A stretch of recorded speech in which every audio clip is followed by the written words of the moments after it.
In today's video, we're going to be taking a look here at the upcoming pattern where we do have plenty of storms around the nation, including a very strong cold front at the end of this model run. Yes, another major cooldown here for the month of August is in the works according to some model guidance. This would be near the very tail end of August into the beginning of September. And obviously, as we are descending in our average temperatures now, we're actually descending towards the fall and winter times already.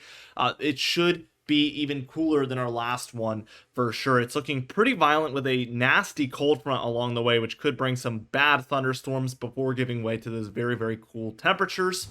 Now, before we really dive into things, we do have a promotion going on for Prestige Weather. 99 cents your first month. It's typically $5 a month, which already is a great deal, but 99 cents is a killer deal if you use code DIRECT at checkout. Not only that, we do have some early access available in our community. So if you do join, you will get early access currently to when to expect your first snowfall, among all of these other videos listed here on screen that you will get access to very soon, early before anybody else. So be sure to check it out today. Let's dive into things and take a look here at our current storminess here. And as you can see, we do see that for the afternoon today, it is a little bit quieter. I mean, we have some sporadic activity here across the northwestern corner of the nation. We also have some throughout the southeast, as well as a little bit of showery activity up there in the northeast. And overall, the jet stream is something along these lines. So we are seeing some cooler air here in the east currently. Lows are very cold for this time of year. And we have this warm air really prevailing out west. As we move towards tomorrow, from the time I'm making this video on Wednesday, we see this activity gets a little bit more prominent, I would say, out west. We're seeing especially up there in Canada, but now also down through the Rockies and Arizona as well. We're seeing some activity in the form of showers and thunderstorms. And really the same thing goes here for the southeast, where we have a lot of showers and thunderstorms present, and also for the northeast here as well. We're definitely seeing many different areas dealing with some activity. By the time we reach Thursday here on August 22nd, we do see that this activity is kind of shifted southward in the west. We have really 3/3 to it. I mean, look at this. We have this activity in the northwest, down there in the Four Corner states as well, and then for the upper Midwest. So 3 different areas, primarily out west, dealing with some showers and thunderstorms. But overall, throughout this area, although there's a pretty big ridge out there, we are seeing a lot of low pressure, and that's kind of the theme there, especially out west. Now, as we take a look here at the northeast, we do have some showers and thunderstorms around, and same story here throughout the southeast. We're just seeing lots and lots of showers and lots of thunderstorms out there for the southeast corner of the nation. Friday on August 23rd, we are seeing out west getting a little bit more active as this low pressure is intensifying in multiple different areas. It's really just broad low pressure throughout all of these areas. We are seeing some pretty strong showers or thunderstorms throughout the Cascades and overall the Pacific Northwest, throughout the Rockies, and throughout the northern plains and upper Midwest. East is a little bit more quiet unless you're in the southeast, where there is just these thunderstorms around. Again, we will be watching for some homegrown tropical activity, as there is a lot of precipitation over these very warm waters. This oftentimes can take off and produce this tropical activity, so we're going to be watching for that, of course. As we just continue onward here towards Saturday on August 24th, we see that the west is really continuing to see storms, and same story for the southeast, but the kind of rich get richer here in this case, and the poor stay poor, as these areas that have not seen any precipitation throughout this model run yet are continuing to see none all the way by Saturday, August 24th, so by this upcoming weekend. Sunday on the 25th, we do see a couple of interesting things here. First off, we have precipitation still throughout the Rockies, still throughout the southeast, and even some lower pressure trying to form in here, so very interesting. Also throughout the Ohio Valley, through the Great Lakes and northeast, there is a passing shower or two, but we're going to go ahead and move northward towards the northern Rockies here. Let's see if I can get a northern Rockies view. Might have to just do Rockies in general. And shoot, we got to get back to where we were. I guess Sunday afternoon there. Would you look at that? You see that blue throughout portions of Idaho, Montana, Wyoming. You guys are here for a historic moment, at least for this year. We do this every year, but we're seeing our first blues in the United States here. August 25th, we're seeing blues being predicted by the European model in very, very mountainous areas of Montana, Idaho, and Wyoming there. If you're in the Discord server and you did see when to expect your first snowfall, nowhere expects to see it in August. So this is ahead of schedule for these areas. Again, Idaho, Montana, and Wyoming, mountainous areas like Yellowstone and other surrounding mountainous areas are seeing mountaintop snowfall. Very interesting stuff there.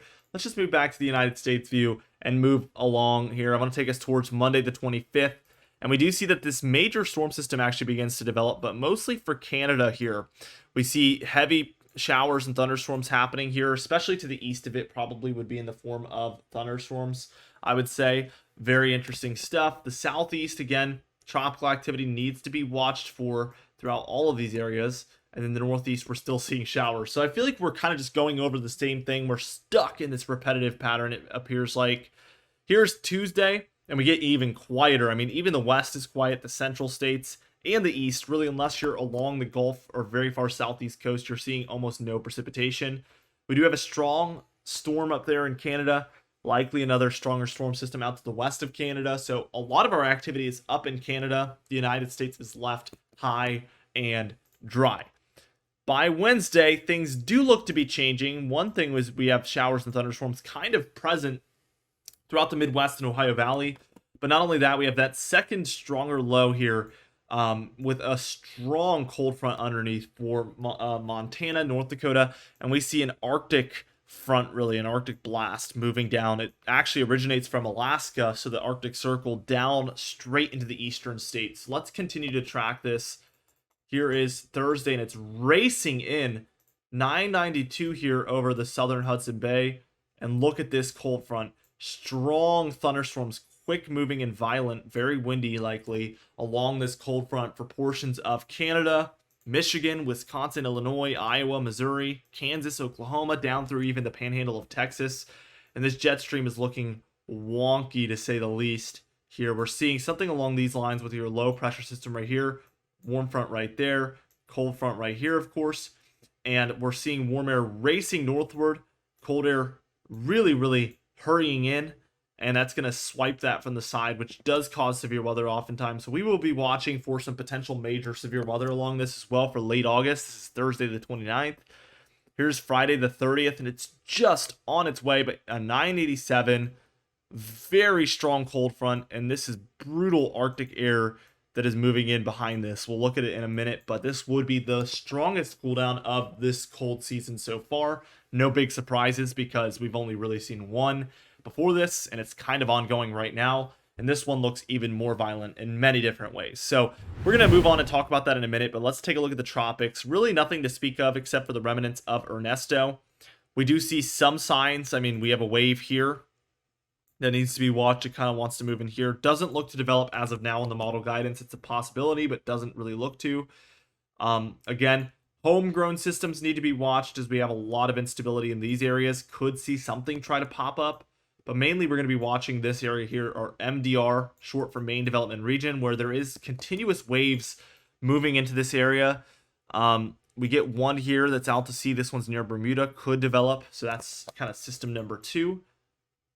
And then here's number 3, which really looks to develop near Puerto Rico. This is south of Puerto Rico here, looking quite intense. We actually get another system here. Is that a tropical system that I kind of missed?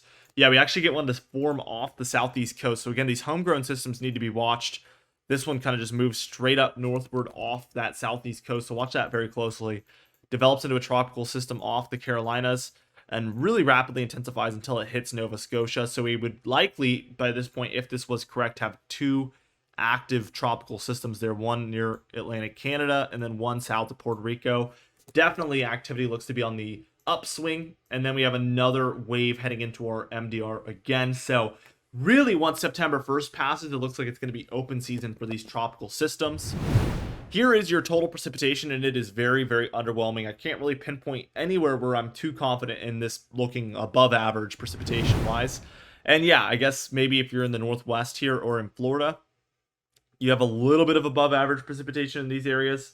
but there's this vast gaping area of below average precipitation for the entire eastern United States outside of very far northern New England, and then Florida and coastal Georgia. So a lot of your eastern half of your nation in pretty far below average precipitation over the next 10 days. Here's the temperature pattern. Again, we have cool down number 1 right here. So we see that really taking hold pretty far below normal. It's a substantial cool down, and we have warmer air overall prevailing out west. We do see that we are going to warm up in the east eventually, especially after we reach kind of Friday, Saturday timeframe. So it will last through the midweek. A big part of this is a strong negative PNA look. So we have these negative temperatures overall along western North America. And this does force a lot of your warmer air into the eastern half, and we do see that occurring here. So we get kind of a big pattern flip around that time frame. But what we get really is this cool down up here in Alaska. Watch this very closely up by the Arctic Circle. This is why we call it an Arctic blast. It's going to blast down into the United States just like this, all the way through Canada. It's going to be ripe cold air. Look at that. So that's by Wednesday the 28th. Very, very frigid temperatures there for Canada. Obviously cooling down a little bit as it reaches the United States. But here is Wednesday into Thursday the 29th. And then here's by the time we're reaching the 30th time frame, and we look at it, it's primed to move into the eastern states. Again, the model run ends while this cold front is moving in. This is going to be moving right into the eastern states. And look at this, warmer temperatures prevailing along the west. That is going to be a positive PNA, which encourages just this, what we're seeing, colder air in the east. So definitely everything is kind of aligning. And when we take a look at the actual temperatures of this cool down, you know, we're not going to see much of it yet, but we see this current cool down. We see lows in the lower 50s, upper 40s for many areas throughout the eastern states. Highs are going to be pretty exclusively in the 70s and 60s unless you're in the deep south. We do warm back up, obviously, into those very hot temperatures. But what we see right here about Thursday morning on the 29th is those 50s as lows are moving back in to the eastern states. It's just not here yet, but there is signs of another one of those for late August, early September, of course. Here is your CFS model over the next 45 days overall. So today on August 20th, all the way through October 4th, this model is continuing to show colder air prevailing over the eastern half of the nation, and overall a positive PNA look out west for the next 45 days. This won't be for every day and every week of the next 45 days, but a majority of it looks to be this according to the CFS model, which is very, very interesting. Anyway, guys, thank you so much for watching this video. Be sure to check out Prestige Weather again in the description and pinned comment down below.